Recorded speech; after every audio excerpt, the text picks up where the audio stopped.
Hello everyone and welcome back to another tutorial from Finance for Beginners.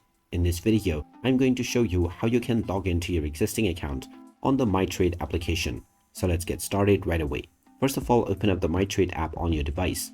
And once you are taken into the homepage, you will see various different login options. If you created your account using your Google or your Facebook, you can tap on the respective buttons to choose your account and log in. Otherwise, you can tap on the email option and now just enter your email address. Once you have typed in your email address within the email section, just type in your account password underneath within the password box. After typing in your account password, tap on the login button and now you will be logged into your Mitrade account successfully.